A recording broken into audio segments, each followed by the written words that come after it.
teaches you to play by the rules. It teaches you to know what it feels like to win and lose. In short, it teaches you about life. In my opinion, sports is one of the clear proofs that human ability is without limits. In sports, people set a record and they break it. Now, without further ado, I'd like to call upon the stage our moderators for this session, Dr. Abhishek Saini sir and Dr. Abhishek Agrawal sir. Sir, please. A very good afternoon, all of you. Friends, sports has always been an integral part of our culture, not only in the modern era, but in our granthas too. We had a greatest of archer in the form of Lord Rama, Arjuna and Eklavya. Even the god of sport, yes, the mightiest Bajrangbali, was himself a great player of Kushti and Kabaddi. Friends, in our culture, in our ancient era, not only the heroes were the player like Karna, Balrama, but the devils were also portrayed as a greatest of the player like Duryodhana. So, in the same run, to fulfill the vision of our Honorable Prime Minister Narendra Modi ji of New Sporty India, where sports are being encouraged and practiced with heart and soul, here comes the challenges in the form of sports injury. गिरते हैं सहसवार ही मैदान जंग में, वो तिफल क्या गिरेंगे जो घुटनों के बल चलते हैं. और खेलेगा इंडिया तो गिरेगा भी इंडिया. जब गिरेगा इंडिया तभी तो उठेगा इंडिया, और जब उठेगा इंडिया तभी तो जीतेगा India. So to proceed with these challenges in the form of sports injuries, psychological stresses, and lack of resources, but as there is a saying now, when there is an obstacle, there is definitely a way out. So, to discuss all these challenges and possible solutions paving a path to success, I, Dr. Abhishek Agrawal, Associate Professor, Department of Sports Medicine, with my colleague, Dr. Abhishek Saini, Assistant Professor, Department of Sports Medicine, welcome you all in this post-lunch session of Sports Awareness and Wellbeing. Friends, it's my privilege to introduce our first speaker, Dr. Ankit Jose. Sir is the Masters of Orthopedics and has done FASM, Fellowship of Arthroscopy and Sports Medicine, and FIJR, which is a fellowship in joint replacement. Currently, he is working as a clinical associate in the Department of Sports Medicine in Instituto Cugat, Barcelona, Spain. He is specialized in dealing with sports-related injuries. His special research work on joint replacement, joint preservation, and regenerative medicine makes him a doctor of youth and for the youth. Friends, in the current scenario, choosing a correct sport is always been a challenge. It's a tricky thing. So I invite Dr. Jose to deliver his talk on the topic, choosing sports wisely. I invite Dr. Jose, please come on the stage. Please welcome Dr. Jose with a huge round of applause.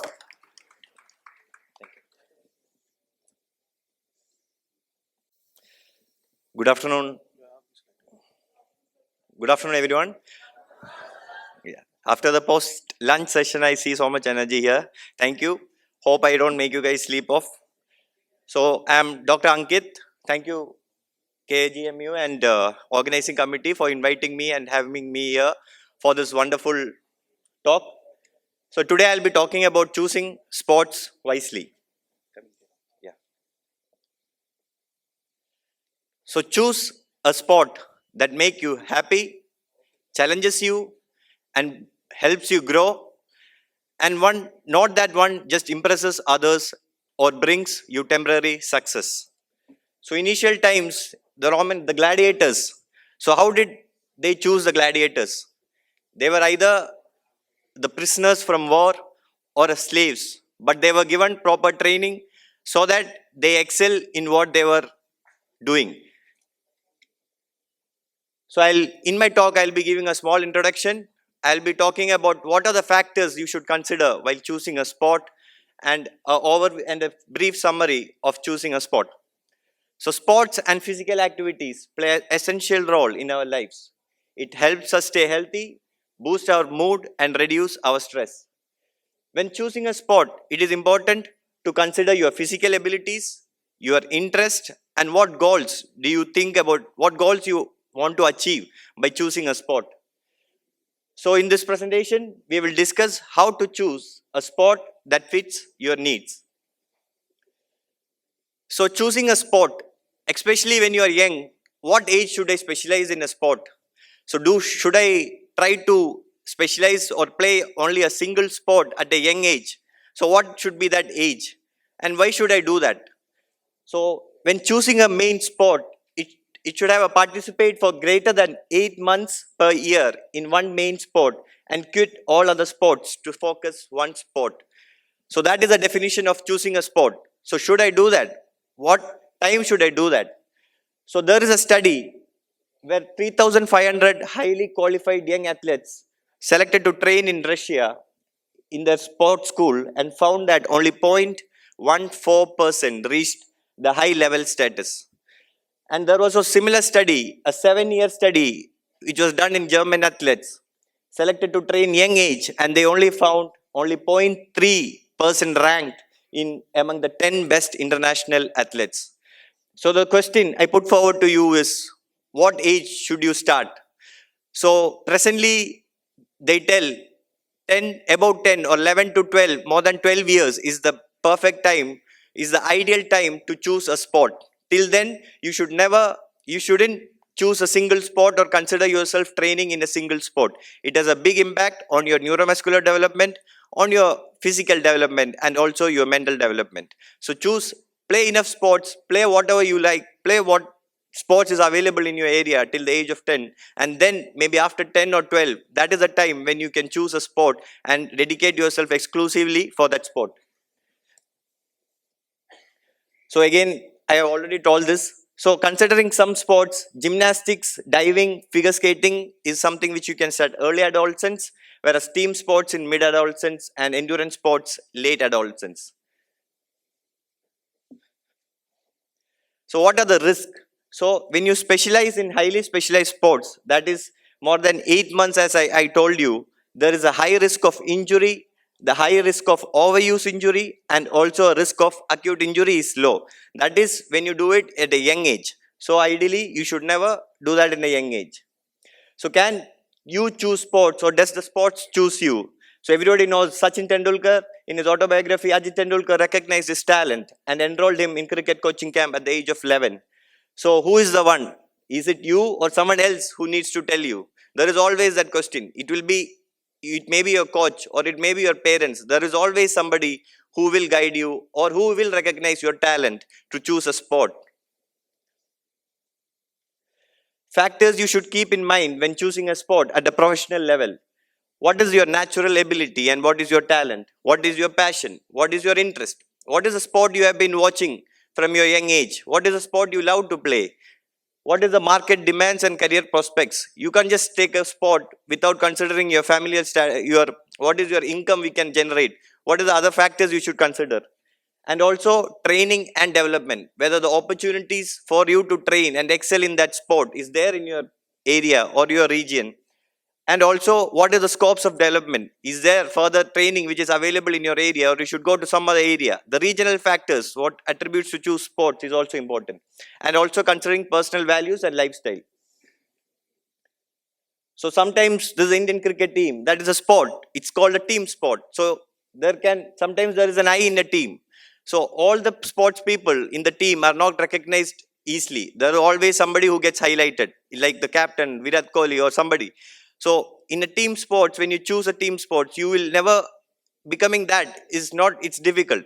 So whether you want to be that one person who wants to be highlighted, what is your personality like? Should you want to be that person who wants to achieve and showcase your talent individually to the world? So either you can be like that or you can play badminton. It's an individual sport where you get highlighted and your goals and your training comes into effort than collective training and goals. Coming to lifestyle and availability. Is there any people who here play golf? Who doesn't play golf? Yeah. I've never played golf in my life, mainly because there was no availability and it was too expensive for me to play. I don't know how much is the price of a golf club. I think it's more than. So, based on your availability, you can't choose sports which is highly luxurious. I mean, the money you have to pay for playing a golf is very high. So, choose a sport which is easily available and you spend less money on the sport. Consider your temperament. So, do I get angry very fast? If it's a team sport, what happens when you get angry so fast? So, all those factors has to be considered on choosing a sport. Coming to my last few slides, consider your physical and mental attributes. What are you good at? It's not like everybody wants to go out and play. There are some people who are good at something which is indoor, maybe playing a video game, or maybe chess, maybe caroms. Post-COVID was the time when people recognized their indoor talents, and there are many people who has recognized they were better at indoor games than outdoor games. So even that is a sport. It doesn't matter what you choose, outdoor, indoor. You choose what is really good for you and what you excel and you can excel in. Coming to family, one key determinant of parental perception of costs and benefits in sports may be their socioeconomic status. So what low-income parents is more worried about the scholarship your son or daughter can achieve and what benefit that can happen to them as a family for the growth of their family in financial ways. Also, is there any risk of injury? They can't afford to have their kid to get injured, and because the cost of the treatment of that injury shouldn't be their troublesome problem. So higher income parents are mainly focused on the benefits that they can get from their children enrolling into sports or reaching a higher level in their athletic career. So focusing on balancing cost and benefits in the sports decision is very important as a family, as a parent. So all parents should be appropriately informed about the potential costs and benefits that are weighing in their sports related decision. Family focused efforts should be balanced with recognition that structural change is needed to address income related concerns about sports participation. Again, region and sports. Discovering which sport is well liked in your area gives you more improving in your training and opportunities. So there are many states which has South. I am from South Kerala, so we give more importance to football. Whereas in North, there are states which gives cricket, kabaddi. So based on your state, you get more opportunities and training potentials and growth for your career. Avoid common mistakes. All these things will be discussed next in my next speaker. So I'm going to skip this slide. And sports, stay healthy, boost our mood, reduce stress levels. Remember to have fun, stay motivated, and be patient with yourself. Sports can be chosen as a career, but also always play some sports so that you can have a good mental and physical health. Thank you.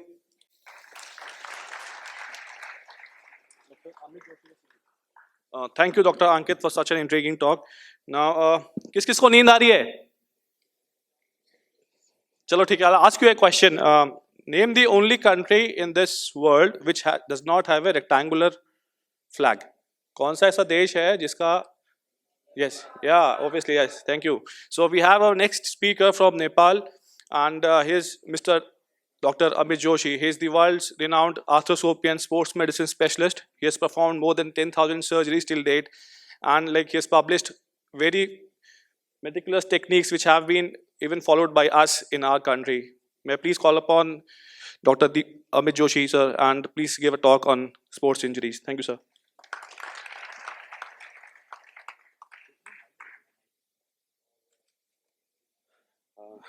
Thank you very much. I'm so energized and pleased, and I'm so overwhelmed that you know the only triangular flag in the world is from Nepal. So probably today what I'm going to talk is not directly, how to prevent yourself from the sports injury. Rather, I'll talk about how to prevent injury of your sisters, mothers, fathers, and probably of the whole country. And this can be done only by the strategic approach.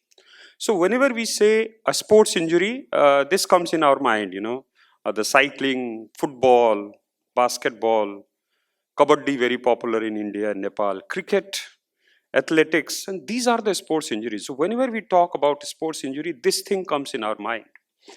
But the reality is different. In Nepal and India, these are not only the causes which cause sports-like injury, but these are different. You see that these are the road traffic accident that causes sports injury. The terrain we have in Nepal and India, the way we travel on in our public buses, this causes knee injury, shoulder injury. The farming habits, the care of our livestock, and grasses, how we fetch, climbing on the tree, these are the injuries that is more common. And then very recently, we have published our paper in BMC, in which we saw that the anterior cruciate ligament, this is a ligament of knee, which is most commonly injured ligament of the body, is not because of the sports, is because of the road traffic accident, because of the fall in our household activities. So, and now, this complicated scenario in our part of the world is now again added by the involvement of the children. Now every school is doing sports. Elderly, you know that your uncle or father, they go and do sports in their weekends. And the women's, because their physiologies are completely different. So that is why a single policy to prevent a sports injury is not possible. That's why you need a comprehensive approach of this sports injury prevention. So this comprehensive approach requires three key factors. Number one is knowledge about injury. It's not only the sportsman has to have knowledge about the injury.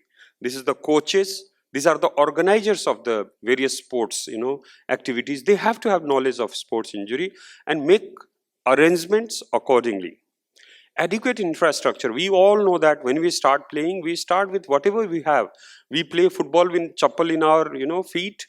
We play football, cricket everywhere in all the terrains. So these predispose. So adequate infrastructure is very, very essential whenever you are talking about a professional sports. And the medical support system, which is very, very, very essential. I'll come on that talk later on.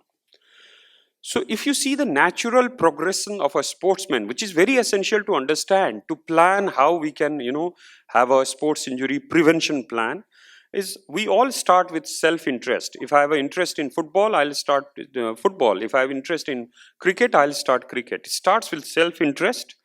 Then your talents start showing up. And then if you are talented, if you are doing good, then you'll be picked up by the local committee. And then you'll start playing local games. Then if you do good, and if you survive injury of this harsh condition in your local sports activities or local environment, then you'll upgrade yourself into a regional games, and then you'll upgrade yourself to a national game. And when you start performing national game, then you'll be very much recognized. So if you see this, the growth pattern of the sports person, you can divide them into three groups, and based upon strategy, it can be divided into three groups. These three groups are basically the local level, and then the regional games, and the national level. So in the local level, the facilities, the injury prevention facilities are very, very poor. And I'm sure you youngsters, some of you will be policymaker in the future. That is why this is very important to understand that the facilities in the local level is in the very primitive stage and the poor. It gradually increase when you increase your activity or when you increase your sportsmanship. Based upon regional and the national level. But what about those young people who get injured and then they could not continue their career?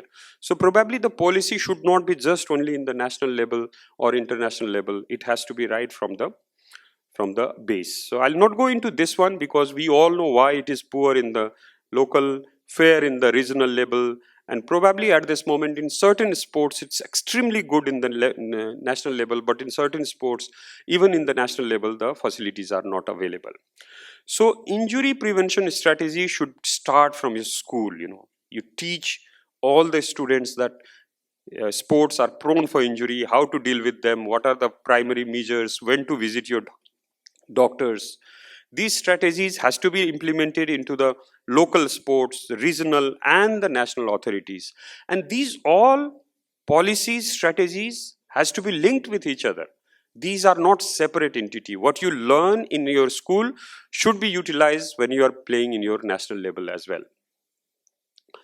So there is a misuse, dynamic, this theory, causal model, how to approach a sports injury patient. I'll not go into deal with that detail, because what is important to understand, whenever you are in sports, before starting sports, there has to be a process of identifying you are fit for this sports or not. Then during the training periods, then again you have to assess during training period. During elite sportsmanship or during game also it has to be assessed, and it will not finish there. Your assessment of a sportsman will continue even after the game.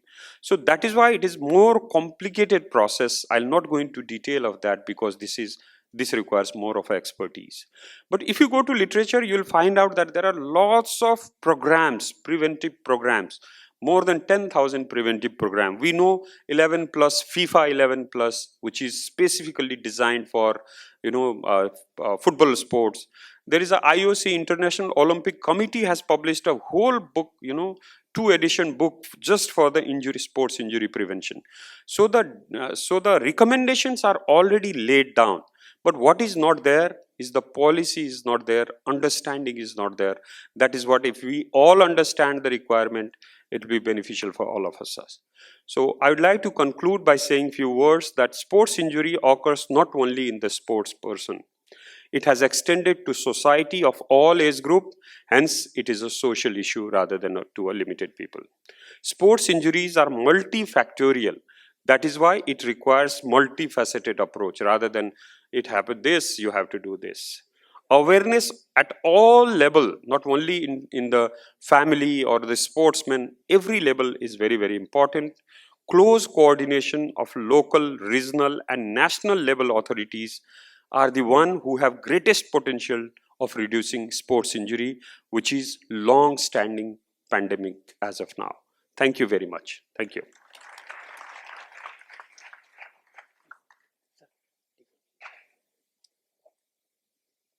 Thank you, Dr. Amit, for his wonderful talk.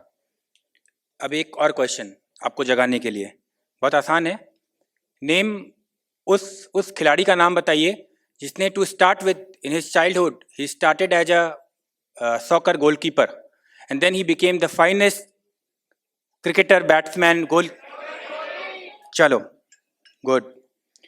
Now I would like to introduce our third panelist, Dr. Terence D'Souza, who is MS Orthopedics and has done FNB in sports medicine.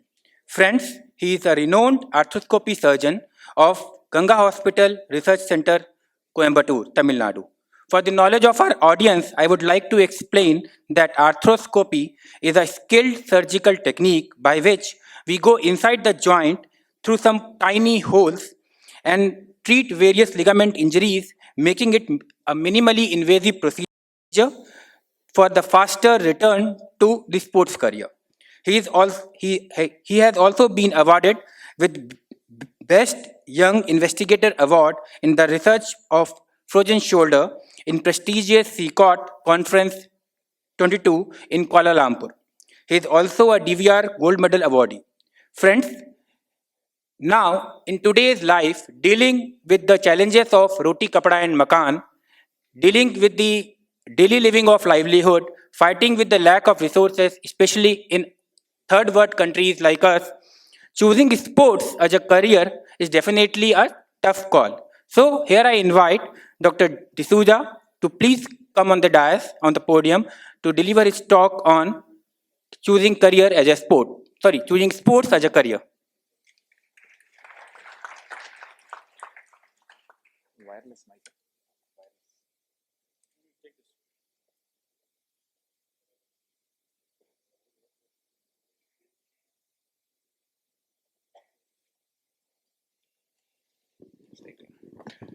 So hi guys. Yeah. Hi guys. Good afternoon. So how's the Josh? Only high or is it very high? So how's the Josh again? Superb. So at the outset, I thank everybody from the organizing committee to call me here for this lecture. Actually, my wife is watching this live back in Coimbatore and she's good at Hindi. My Hindi is not very good. So she messaged and said that you will be under a lot of pressure to speak in Hindi. And she told, I said, I don't know, I'll try. She said, Jaisa Desh, Vaisa Base. So let me try to start speaking in Hindi. Okay. The minister rightly said in the morning, जो अच्छे से पढ़ेगा वो बनेगा नवाब और जो पढ़ेगा नहीं वो बनेगा खराब. So my entire talk today is to negate that myth that was lying down in our families, was there for ages, thinking that sports is just an entertainment. It can be just there as a part of our life, but it cannot be taken as a profession, right? This is completely negative now, because we know that the highest earning guys in our country right now, one of them are sports people or guys who are associated with sports, right? So I'm an arthroscopic surgeon, and I have a keen interest in sports medicine, and we deal with a lot of sports injuries. And let's go with the talk. So this was, I think everybody has done this in their childhood. I think with the panelists and the delegates, we used to come back from schools, throw our bags back in our sofas. First thing we used to do is run back straight away to the playground and start playing. 2 hours of complete bliss of cricket. I used to not play much of football. I used to play a lot of cricket. So 2 hours was like fantasy for me. Play football, come back. But how many of us really thought at that time that we can sit back and start taking this as a career, start playing as a career? We just thought that only 11 people get on the national team. Is it really worth for us to try getting in them? Because only a few lucky guys who are very hardworking and talented get there. So we may not be in that league to go. So lucky are those who get to get a job whom they love, and those will not have to work any other day. Okay, so why all this is because of that whole statement of the minister in the morning. Ours is a very socialistic country. We always believe in a lot of hard work, and we feel that sports cannot be taken as a career. The whole game changer happened in 2007 when IPL came into India, and there was a lot of financial thing coming into the sport, right? All the big companies started putting their money into it, and once they started putting the money, people realized that everybody, not only the 11, so you know how many teams are there in IPL now, how many guys are there playing for ISL. I hope you guys watched the ISL last Sunday, Mohan Bagan winning. So many guys are there, so many guys get opportunities to play, so everybody gets paid well. It's not only the top 11, but a lot of guys are getting opportunities in different types of sports. So that was a game changer then. And now we know, earlier days back in when we were kids, we had to go up to the terrace to adjust the antennas back to see that one day match. All the friends used to come home to sit and watch a match. Now we are traveling in a bus. Okay, we are sitting somewhere, we are lying down on a bed, streaming Hotstar and watching match every day, right? Why? Because the data has become so cheap. So all these things are making sport very, very popular, very, very known to people. And even parents have started showing interest of putting their kids into mainstream sports, right? So the scope is a lot. The scope is not only for this. I want you guys to understand and take it as a take-home message today, that the chances are not only for the guys who are playing on the field, but the chances are a lot for the guys who are playing in the background. Meaning to say, if you expect your Kohli to be razor sharp, to be the best in the Indian team, you need a guy who gives him the best data. You need the guy who is training him the best. You need the best fitness around him. That means the guys who are at the background has to be as perfect as what Kohli is. So that gives a chance for a lot of other people to come into play who make the team a complete. So actually, if you see, there's no one team in Team India. There are two teams in Team India, Team 1 and Team 2. Team 1 is on the field and Team 2 is playing at the background, right? Behind the scenes. So this is the crux of the talk. You can be a sportsman, or you can take careers in allied fields, such as you can become a sports manager, you can take up sports medicine, coaching, you can do sports analytics or sports journalism. So coming to cricket, I think everybody knows about cricket, so I'll just be rushing through. How do you become a cricketer? So one thing is you start playing gully cricket, you become interested in it, you start playing in your school, back in your high school, college days, play for the zones, and then eventually comes the state level thing. So at the state level, we had 3 main games. I think everybody knows this. For test cricket, still the Ranji is a gold standard. You get selected into it and then eventually gets absorbed into the IPL or the Team India. The newer things that have come is, what is this? I'm going back. I think it's already there. What is the next slide that I put? What is the trophy? Vijay Hazare. Yeah, Vijay Hazare is what? What kind of a form of cricket? One day cricket, yes. So a 50 over match. Then the next comes this. You guys are aware of this, right? This is a Syed Mustaq Ali trophy, smart trophy that is for T20 now. So lot of opportunities. You even if you play here, your pay is going to be good. You are playing what you dream for, and then you're done. And if you're good at it, you get a chance to play at the big leagues and the big team India. Football is not at all left behind, and as Ankit already said, back in South we are all crazy about football. I think everybody became even more bigger fan of football after the World Cup this time with Argentina winning. So the similar thing happened in the ISL last week. I don't know if you guys followed. Mohan Bagan won the ISL this time. So this is not only IPL. We have ISL. The same way we have leagues for badminton. We have leagues for table tennis. We have leagues for volleyball. I don't know if you guys are knowing about this. Please go and Google up. If you like playing volleyball, there is a league for volleyball. It is as of now not as much as broadcasted as it is for cricket and football, but there are leagues for everything now.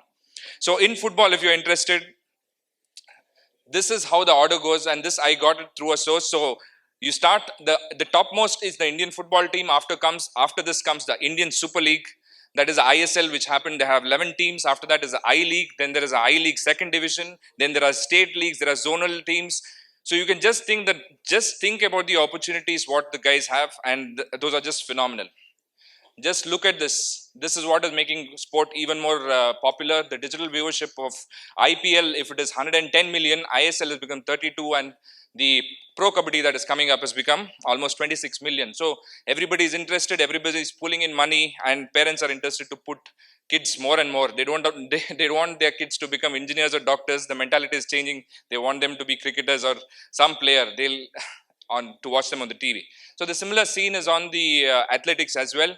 So you get noticed. The whole thing about for you guys at your level, the only thing that you have to take home is get noticed. Whatever sport you're playing, get noticed at your level. There will be some guy who will be scouting. There are a lot of guys who come for scouting players. They come, they see you play well, they go and tell their coaches that this guy is good. I saw him in that match. We should pick it up for this kind of a match next time.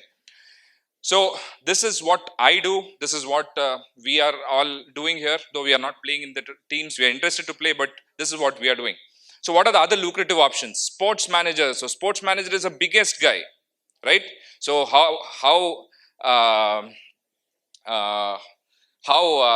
let me not go into politics, but he's the kingmaker. He's the kingmaker of the team. He will decide who will play on the field, who will be staying as a sub. He will decide the venue, he will decide the financing, budgeting, marketing, social media, everything that is there, he's going to decide. So he's the guy who is deciding, right? So he's the kingmaker of the team. He decides all the finances. So a lot of money there and a lot of talent there. He may not be a sports person himself, but he might be good at managing these things. So that is an opportunity to become a sports manager. In India, currently, you can take up MBA Sports Management, which is a course. There are other courses also, but this is one of the courses that is very, very useful. So this is about it. These are the different colleges that apply. You can visit, you can search it in Google. There are a lot of options. One of them is the International School for Sports Management in Mumbai, which was started by Nilesh Kulkarni, who was a former cricketer. So these are the options. So this is just a very random number I've put, and it is not the exact numbers. The exact amount of salary for a sports manager would be just, it's the sky is the limits. You are a good sports manager, you can reach up to any limits that you want. So coming to sports medicine or being a sports surgeon, that is what I'm working. I'm an orthopedic surgeon, also dealing with sports injuries back at my hospital. So you can be a physician where you'll a sports physician or a surgeon. Basically now it's mainly the sports surgery that is taking place. In India, there are no sports physicians per se. A sports surgeon is a sports surgeon and a sports physician both. So we operate, we pick up the injuries on the field and then we operate on them and send them as back as good in the original level back to sports, right? For this, you have to be a doctor and then specialize. That is one thing. Apart from that, you can be a physiotherapist and then train, and that becomes a sports physiotherapist. You can be an exercise specialist where you're teaching that particular exercise for your athlete to become the best. So I don't know if you guys know, the first slide of mine was Neeraj Chopra, and anybody knows the name of the coach for Neeraj Chopra. He gained a lot of popularity and a lot of credit was given to him. He's a German guy, and this Neeraj Chopra trained under him from 2018 onwards, and he gives a lot of credit to him. So a lot of science goes behind sports. It's just not playing sports nowadays. And then psychology, we have already seen in the morning session, psychology is very important for general public. Even sports, it is an extremely stressed out environment. People get depressed very fast. People need to get motivated. So that itself is a specialty. So apart from becoming a doctor and taking psychiatry, there are courses such as bachelor in psychiatry. So you can psychology, you can take that up. Bachelor courses available, bachelor in sports medicine courses available. So all these are the colleges that are offering, and this is what the sports surgeon does: picks up injuries, operates, and sends them back as soon as possible to sports, optimizing return to sports, right? So this we all know. For us, sports coaching means being a physical education teacher. This may not be limited at the school level, college level, at the grassroots level, but it can come up to the state teams, national teams, the league teams. So a lot of scope there too. Sports analytics. This is a very, very underestimated field, but with a lot of scope. Each time you switch on your IPL match, the first half an hour is sports analytics. You see so much of data on the computer. You see that guy's entire history. You will see the probability, what score that is going to get. What is the probability that entire match he will score? So all this is sports analytics. That's a new branch itself, which has a lot of lucrative options as a career. So how to get there? There's no proper per se, but people who have done data science, who are engineers, or who want to take up data analysis can have special interest in sports and become a sports data analyst. I found this very useful. The one site called Mad About Sports is getting a lot of viewership nowadays. It gives how to pursue, if at all you're interested, to take up sports analysis. I think everybody knows this face, right? Yeah. So he's the voice of Indian cricket. That is nothing but sports journalism. I think a lot of people came and started talking about sports just before our talk in the afternoon.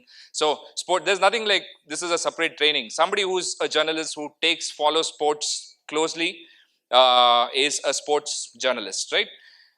So there are a lot of courses for it. These are the different options for who offer journalism, sports journalism. These are the US and the US, UK, and the Australian universities. I think the Loughborough University is one of the most famous for giving sports and sports allied courses. So if money is not a limitation, these universities can be tried, and they have scholarships options as well. So thanks everybody. Thanks to Abhishek. Thanks to Ashish sir and the rest of the organizing team for calling me here. It was a great pleasure. And I think, as other speakers said, we always go to scientific sessions, but talking to a young crowd is much more interesting. There is much more energy, and you are always in the afternoon session. In scientific session, we always see guys sleeping, but everybody is awake. So that's thanks to you guys. A lot of people helped me to present this, and thanks to them as well. And I think the rest of the things we'll discuss in the Yeah. Thank you, Terence. That was a wonderful talk.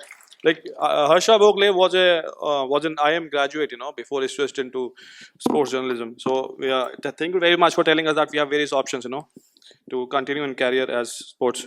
So before we proceed further, we have Professor Amit Joshi who will be leaving shortly because he has a flight to catch. So I would request Professor Vineet Sharma sir to please facilitate him.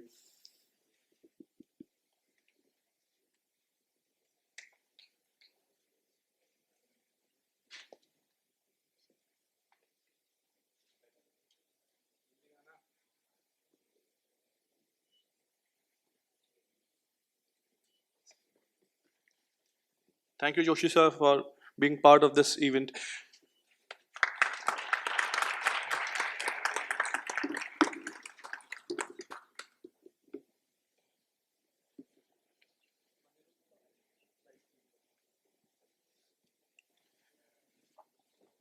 Now, before moving forward, आप में से कौन-कौन gym जाता है?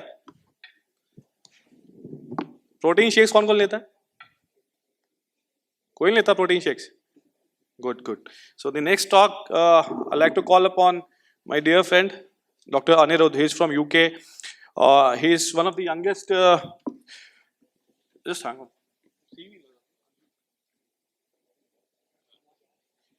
So Dr. Anirudh, he's from UK, and he's been awarded the best cowboy student while he was doing his post-graduation at CMC Ludhiana.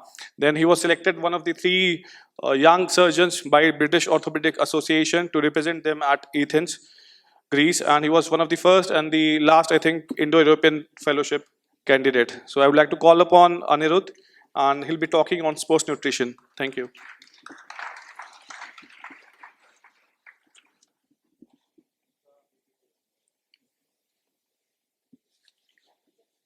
Good afternoon to everyone.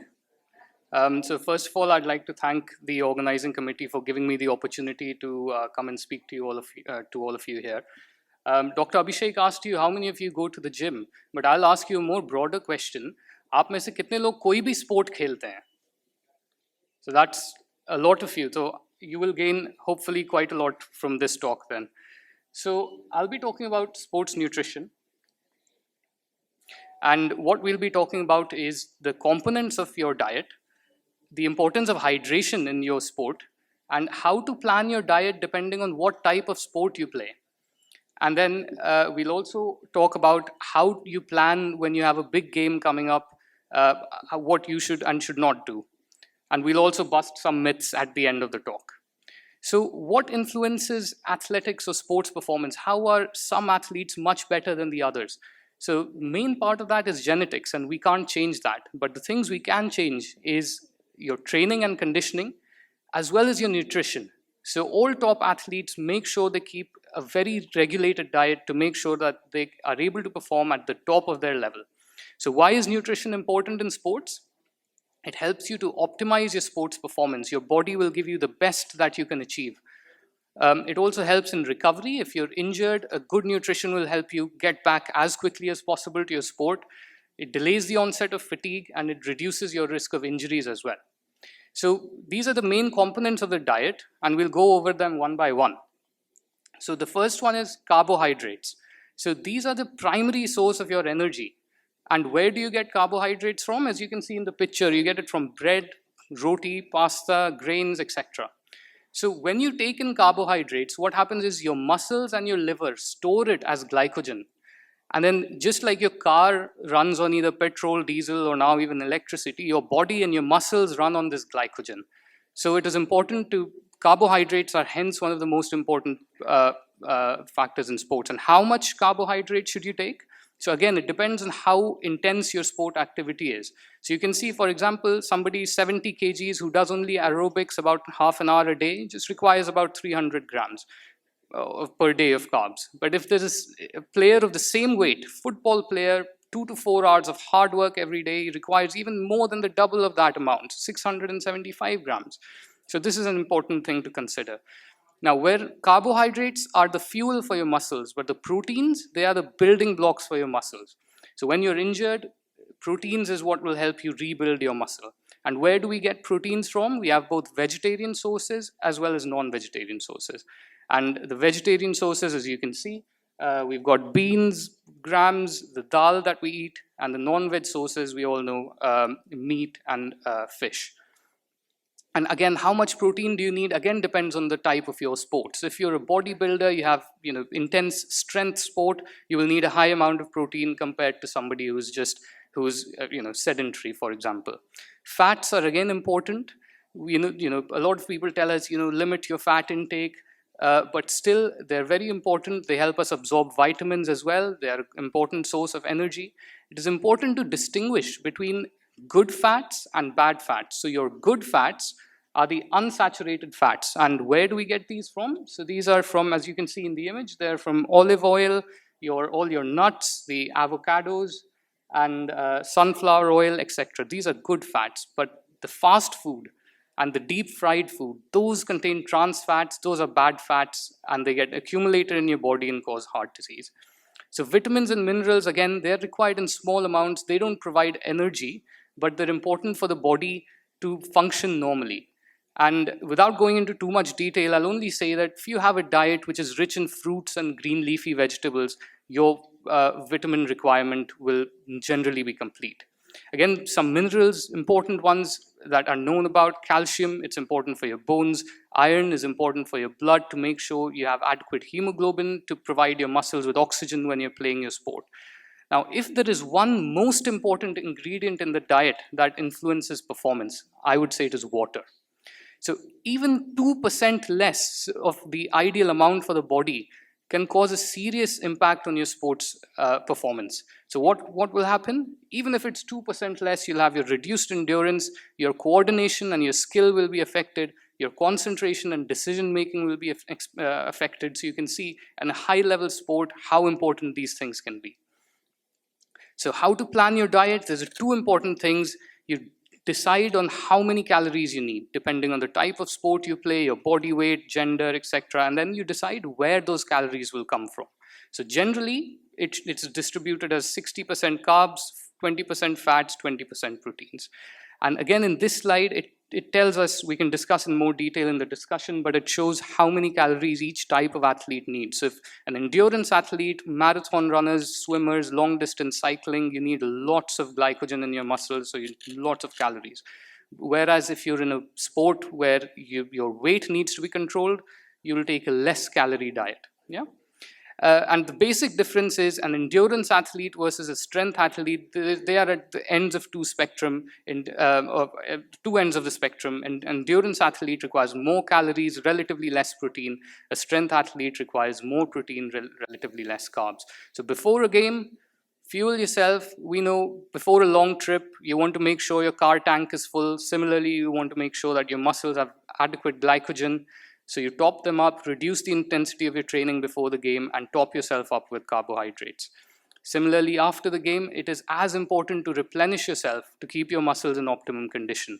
So you want to have, within 2 hours, you want to have a good carbohydrate, complex carbohydrate-rich meal.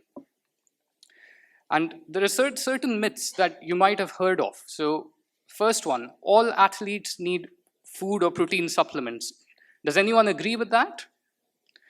So the fact is that you only need these if your requirements are not met in your daily diet. If daily diet, you can get all you need, then you don't need any supplement. The other thing is, the second myth is, you need water only when you're thirsty. कि जब प्यास लगेगी तब पानी P लेंगे तो enough रहेगा. But you know from the slide, even 2% less water can affect your sports performance. And the last myth is that body weight is the most important. The less the body weight, the faster you'll be able to run. Wrong. It is your body composition, how much percentage of muscle and fat you have, that makes all the difference.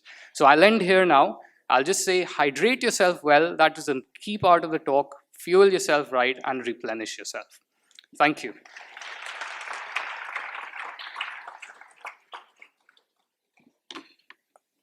Thank you, Anirudh, for your wonderful talk and relieving our myths about this nutrition, especially in sports.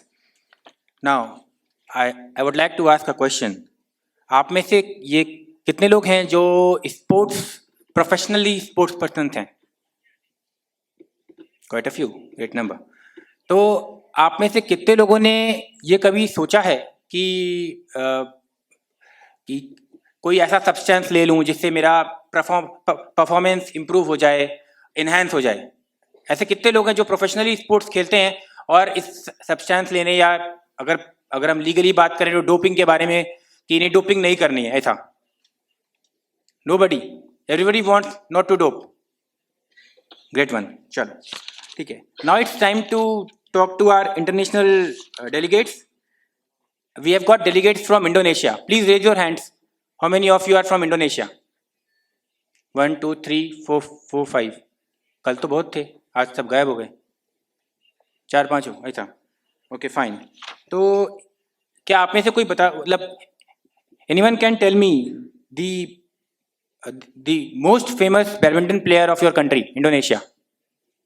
The most famous badminton player. I can recall one name. Any of the Indonesian citizen, please? Great answer. Fine. Now I would like to introduce our fifth intellectual of the session, Dr. Manish Kumar, who is also MS Orthopedics, presently serving as an additional professor in IGIMS Patna, Sir is specialized in the field of sports medicine. He has more than 20 publications in various national and international journals. Just yesterday, I got to know that he has some extra talent in arteriovenous fistula making. And he has utilized this arteriovenous fistula making in dialysis patients. So, and he says that he has served this skill, he has used this skill in more than 1,000 patients of facilitating them to a easy and pertinent course of dialysis, which makes it easier. And we salute you, sir, for your extra this thing. Sir, friends, whenever a sports person starts his career, there is always a pressure on his head in relation to perform. And there is a constant scuffle to excel. And many a time, this scuffle leads him or her, or it actually derails him, leading to futile his career. So I invite Dr. Manish Kumar to discuss the issue of performance enhancement, hope with dope. I invite Dr. Manish.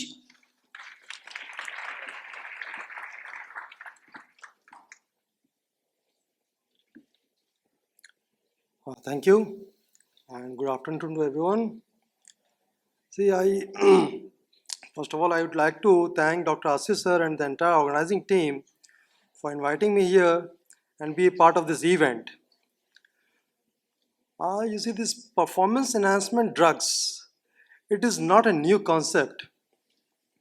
It has been in vogue for last many years, and in spite of the repeated and hard work of the WADA and many similar organizations, the doping in sports is still prevalent. Now, the athletes are using these types of performance enhancement drugs for the purpose of getting a better edge in the sport at the stake of their health and reputation. So let's see if there is any hope with the dope. Now see, what are these PDs, the performance enhancement drugs? Basically they are used or banned substances which are used by the athletes as a way of cheating. Now why they are banned? They are banned because there is an unfair advantage over the other competitors. The claims of doping has been seen in almost every professional sports, and WADA has banned almost more than 192 performance enhancement drugs, and there is always a high risk to the athletes who are using them. Now new types of PDs are constantly being developed, as are the methods to detect them. So in 1999, organization was set up by the name of WADA to look out for these issues. Now there are, according to the WADA Code of Conduct, there are certain drugs which are prohibited groups of drugs. Now in order for a drug to fit into that prohibited list, it needs to fulfill at least two of the following three criteria. It is or potentially is performance enhancing. Secondly, it is or potentially is harmful to the athlete's health. And lastly, if it violates the spirit of the sport. So two factors has to be fulfilled. Now, because there is a harmful and long-lasting side effects with these drugs, and thereby gaining a unfair advantage, it devalues the spirit of the game. So finally, what is the goal of WADA is, and it is to protect the athlete's fundamental right to participate in a doping-free sport and promote health, fairness, and equality for the athletes worldwide. So that's the goal. Now there is something called therapeutic use of exemption. Now this is use of certain banned drugs by the athletes for medical reasons. Now for this, the treating physician, he must fill up a form that is called therapeutic use of exemption form and hand it over to anti-doping authorities. And if he feels like, it can be allowed. Now the penalty is what it can be. The penalties can be anything from a ban up to 2 years for a single violation, or it can be a lifetime ban. Now these are the list of certain banned substances. Among them, the most common ones are the anabolic steroids and the stimulants, second one. These anabolic steroids, basically they are derived from testosterone, and it was first isolated and synthesized in 1930s. It increases the muscle mass and the physical strength, and therefore it is used in sports and bodybuilding. The bad part is it increases the bad LDL, it increases the LDL level, reduces the good LDL, that is the HDL, increases the blood pressure and leads to damage of the liver. And it can be taken by the athletes either in the oral form or it can be injected directly into the muscles. So this is the commonly used anabolic steroids. The second one is the stimulants. It directly affects the central nervous system and it speeds up the part of the brain in the body. It increases or it reduces the tiredness and fatigue and increases the alertness, competitiveness and aggressiveness. So some of the common stimulants which is found by anti-doping tests, they are the amphetamines, cocaine, ecstasy and methylphenidate. Nicotine and caffeine, they are also frequently used stimulants, but they are still not banned by the WADA authority, but they are under this WADA monitoring program. The next one is the diuretics. One becomes amazed at how can the diuretic help in the doping. So basically these diuretics are used by athletes to reduce the weight, and there are certain sports where weight is a very important criteria, like boxing, running, rowing, horse racing, all these things. So, and the second thing, it has got an added benefit that it can quickly flush out of the chemicals which is present in the body. So that can be, so it acts like a masking agent. Some examples of diuretics use. Jamaica's female athlete Veronica Campbell Brown, she was tested positive for a banned diuretic in 2013. Famous cricketer Shane Warne from Australia, he was banned for a diuretic used in 2003 and ultimately he could not play the 2003 ICC World Cup. The other mode of doping is blood doping. Blood doping is basically a fundamental part is that you need to increase the RBC mass in the body. And as you know, the RBC carries oxygen. This allows more oxygen to the working muscles, and therefore it can increase the aerobic capacity of the muscle as well as the endurance.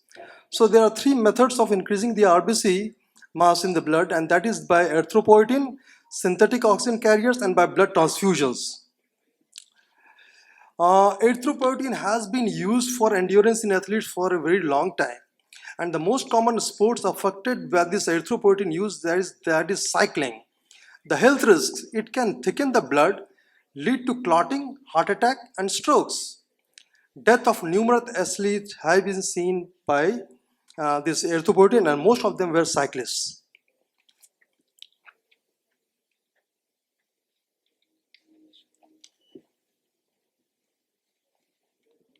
It's there. Okay, the next slide, yes. Some of the examples of this blood doping in the form of erythropoietin.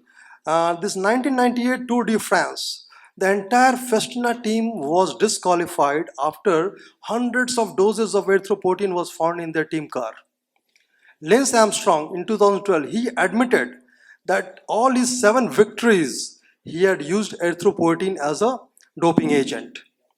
Boxing, Shane Mosley in 2003, 50 kilometers walk, Alex Swazer 2012, athletics, Rashid Jacobs 2008.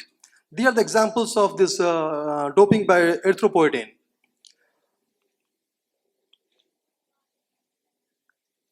The next mode of doping, the blood transfusion. One cannot imagine how a transfusion can help in doping. So basically, before the introduction of erythropoietin, this blood transfusion was commonly used, and it's still being used. So what the athletes are doing, just before the beginning of the competition, a few weeks before, they are getting their blood withdrawn, and the plasma component is infused back, whereas the RBC component is stored. And just before the event is going to begin, he gets the RBCs infused in them, and this leads to a high concentration of RBC in the blood, which increases the oxygen supply to the tired muscles. So some examples of the blood transfusion. Carlo Maninta, he had transfused 2 pints of blood prior to winning medals in 1980 Olympics. In 1984 Olympics, 1/3 of the US cycle team, they had received transfusions, resulting in almost 9 medals. In 2007, Alexander Vinkorov, He was in the Tour de France, and he had reached the 13th stage of the race, and his blood was found to contain two types of red cell the cell population, and this was suggestive of an allogenic transfusion.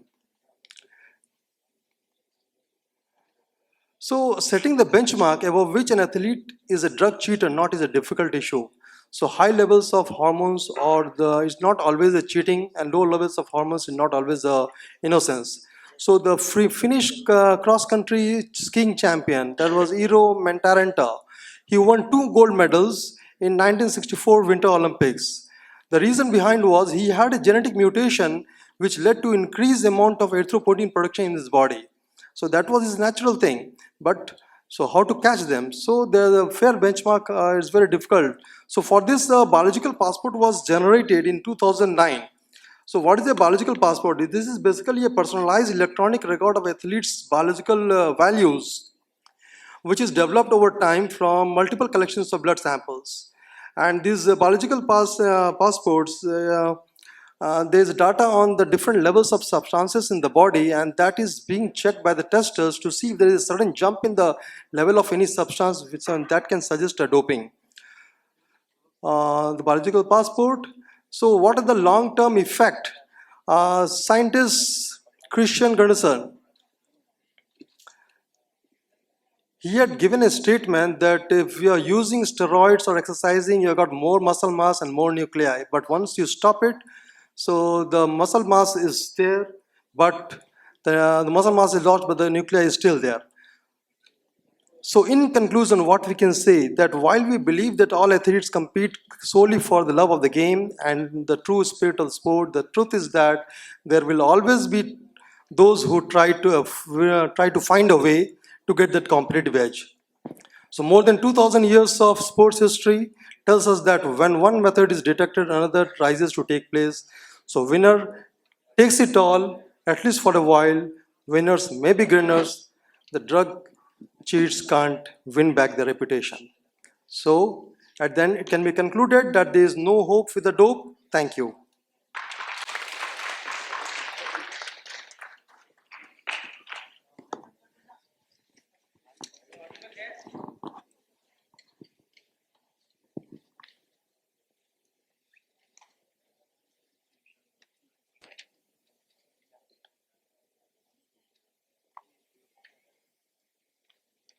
Hello.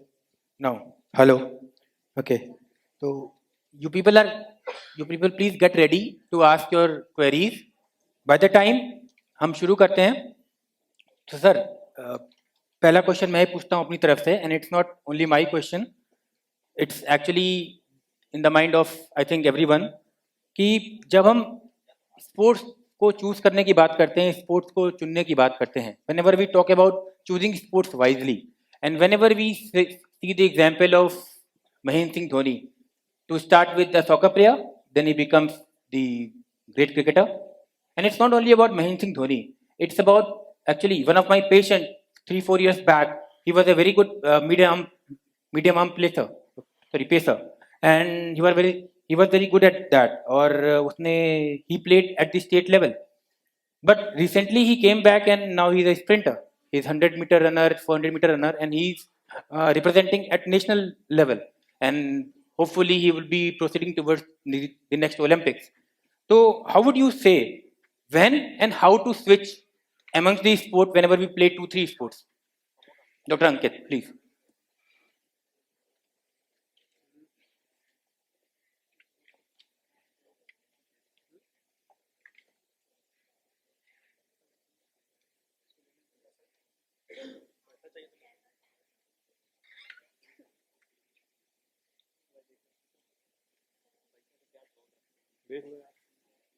You can say on mic if you. Yeah, thank you for the question. It was a great question. So when exactly should you shift, or when exactly you should choose the right one? I mean, the perfect age maybe after 12, so that you have a good development of all your mental, physical, and your muscular, so that you have a good sports. Actually, already, as I mentioned in my talk. So how do you choose the best one? Is, see, it can be somebody else who is choosing for you. So there are many factors which you have to consider while choosing that.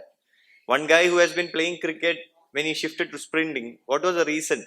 Everybody, there can't be a hard fast rule that these are the criteria laid down for every person. For every guy, this is different. What was his reason to be a sprinter? From chasing would be different from the guy from Dhoni or from anybody. There can be someone else who recognizes his talent, or maybe when even accidentally somebody noticed it. I mean, for me, it's difficult. You can't it depends mainly on your passion and how interested you are and what you are good at. Something which you love to do, you keep doing and you get better. That is what I feel is the most important factor you have to consider. See yourself, see who you really are. Thank you. Thank you so much. That means it comes from within. You have to listen your heart. You are good at that, you would do that. I think adding on to that, I would like to ask one more question. In India, we have, like, if you talk about US, they have been moving from sports specialization. Like, I mean, they used to have kids at the age of 5 and 6 going into one sport and doing that particular sport for the rest of their life, right? Now they're shifting from that, right? Now, but we have other countries like China, Japan, Korea. They're still doing that. So what do you think? Like all of you, like, what do you prospect? Like, I mean, as India, like, how should we guys proceed? So as Ankit said, I think it's very difficult to decide early on what you want. So it's an ideal way that, you motivate your kid, somebody whom you know, to play everything at the age of 10 to 12. Okay, don't stick on to one sport, and then eventually let them grasp some attention and let them grasp an interest in what they do, and they can further develop on it. So I think 10 to 12 years, as he said, is the right age probably to switch. Till then probably let them try out all the other sport. See, the problem about doing that, there are many factors you have to consider. It's not just giving a education to somebody as young age to sports. There are many developmental factors which can influence in just keeping in one sport. In case you are doing something, there should be additional, you should have so much infrastructure to sustain his mental, other factors also. I mean, people who do that, they may be having some psychological support, other mental support. It will be not just training him in sports, that individually he should be trained, so that there are many other risk factors which can happen when you individualize sport at a young age. So in case you people are doing that, they should have the adequate backup of helping with other activities also. So I think, I mean, the gist would be like at this juncture, like at our country, I think we should be promoting kids to play all sort of sports right till the age of 12 or 13, and then, like, they should go and choose a particular sport. Now, anybody from the audience would like to ask a question here? Yeah, that young lady over there. Can you please give a mic to her?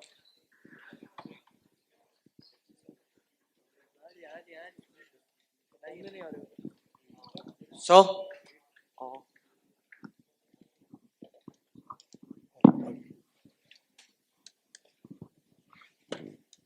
Good afternoon, sir. Good afternoon, everybody. I am Lavi Singh. Sir, I have this question to Dr. Terence, sir. Sir, I am not here revolting, और मैं ऐसा नहीं है कि मैं female हूँ तो मैं फीमेल का पक्ष लेने आई हूँ यहाँ पर, बट मेरे दिमाग में एक क्वेश्चन है, काफ़ी टाइम से घूम रहा है, जो मैं सोचती थी कि शायद कभी ऐसा मौका मिलेगा तो किसी से पूछूंगी. मुझे सर, आप जानते हैं कि गर्ल्स एंड बॉयज़ में स्पोर्ट्स में आज सच कोई डिफरेंस नहीं होता, मतलब ऐसा लोग कहते हैं. हाँ, थोड़ा फिजियोलॉजी डिफरेंट है, वो अलग बात है, but why is it still that as per the reports, category A cricketers को maximum 7 crore का at least उनको salary दी जाती है, and category A females को on the other part 50 lakh salary दी जाती है. I seriously, I do not know the reason, what the reason basically is, but still मेरे को जानना है sir, why is the difference, like क्या वजह है दोनों के बीच में? It's a very difficult question to answer. But I would say one thing, that this scenario is not only in sports, it's there everywhere. Okay, I am an orthopedic surgeon. We are all orthopedic surgeons, and now we have a lot of lady orthopedic surgeons coming in. Okay, now you can say, I think everybody agrees on this thing, right? And most of them are interested in arthroscopy. That's a different thing. So scenarios are changing. In a few days back, in a few years back, probably we didn't have any lady orthopedic surgeons. You didn't have a but जब गिरेगा India तभी तो उठेगा India, और तभी तो फिर खेलेगा इंडिया. तो sports injuries are actually the part and parcel of your sports, playing a sports. You cannot just get it away from it. You definitely, there are various ways to avoid it. And whenever we talk about various ways to avoid it, we talk about 5 wrongs. There are 5, avoiding that 5 wrong things, you can actually avoid these sports injuries. Suppose wrong equipment. You have to use proper equipment while playing a sport. Suppose you are playing cricket, you have to wear a helmet. Okay, you have to wear gloves and all. Similarly, proper place. You are playing gully cricket. We all have been playing it. And while playing gully cricket, while playing patang baji on gully, we usually encounter many of the incidences, and that used to be very sad. Okay, so proper, the wrong equipment, wrong place. The third is wrong biology. We cannot match the ability of a 12-year-old young child to a 25-year-old grown-up adult. Okay, so wrong biology should not be compared with. We cannot put a match in between them. Okay. Fourth important thing is that wrong technique. There is always a good technique. There is always a technique to improve. Suppose if you are catching, if you are at a catcher position, you are catching a ball, you have to recoil of yourself. Okay, so that you can catch the thing. So you should have a proper technique. The wrong technique gives you the sports injuries. And fifth and most important thing is that wrong emotions, wrong psychology. Because whenever you are stressed out, whenever you are stressed out, you have the pressure over your head to perform, to excel. So the wrong psychology is definitely one of the important the cause of getting sports injury. So to avoid these sports injury, there are various things. And when you get these sports injury, you should not neglect it. You should report a doctor or a sports injury specialist. You should explain that things and get it corrected. Now, the third topic which we put about was the sports as a career. In this third world country, the sports as a career by Dr. Terence D'Souza, and he negated the myth that sports is just an entertainment. Now, it was used to be in past. It's a very well thing in sports, and very gracefully he spoke about it's not sports as a career. Whenever we talk about sports as a career, it's not only about sportsmanship. You are not only a player, you can make your career in different fields of different aspects of sports. Suppose you can be a sports analytic, very good job. You can be a sports surgeon, a sports physician like us. You can be a sports manager, okay, and you can be a sports physiotherapist. So there are various ways you can contribute to sports. Yeah, you can be associated with the sports. He also quoted that choose a job you love. If you love something, and if you make that thing your profession, kamal ho jata hai. So you need not to work anymore after that. So choose a job when you love is definitely a very strong thing. And he motivated the student to never get discouraged by magnitude of task. And because उद्यमेन ही सिद्ध्यन्ते कार्याणिना मनोरथे न ही सुप्तस्य सिंहस्य प्रविशन्ति मुखे मृगा. मतलब मेहनत तो करनी ही पड़ती है. Once you come in the life, आप पैदा हुए थे तो मेहनत करके पैदा हुए थे, आपकी पेरेंट्स ने मेहनत करी, और नाउ अब आपने जिंदगी भर मेहनत करी तब आप ये काम करते हो, तो मेहनत से तो आप नहीं भाग सकते. And the fourth topic was sports nutrition. तो we all know nutrition plays an important part of life, part of our normal life, and it plays a crucial role in the sports section per se. And whenever we talk about sports nutrition, we talk about two things: macro and micronutrients. Carbs are equally important as proteins, and that fats are also equally important. So we should not have a myth कि fat नहीं लेना है. These all are also important. And similarly, pre-workout meals and post-workout meals, मतलब pre-sports meal and post-sports meal is of a point of consideration. Water is the utmost important ingredient and utmost important nutritious factor, nutritious element. You should consume it definitely. And lastly, at a fifth talk, it was on performance enhancement, hope with dope. Definitely, Dr. Manish from Patna has elaborately spoke about what is the doping, what are different substances, how they improve your performance, and they come under doping. And mandate doping should not be done just because it's illegal. It should be done for two important things, because first of all, it's a health hazard. It's a potential, it carries a potential health hazard. And second important thing, you should be fair enough, because the game, a sports is live enough only if its purity is maintained, if its fairness is maintained. Okay, and you should give equal chance to your opponent. ठीक है, तो अब ये बात आएगी कि यार opponent ने अगर डोपिंग कर ली तो हमें इक्वल चांस नहीं मिल रहा ना, तो it's actually a vice versa. तो you should be in a sportsman spirit, and you should do whatever ethical ground allows you. So these were the five topics on which we discussed, and I hope you must have gathered some valuable information in your life so that you can imply these things to be a better sports person or a better human being. Thank you.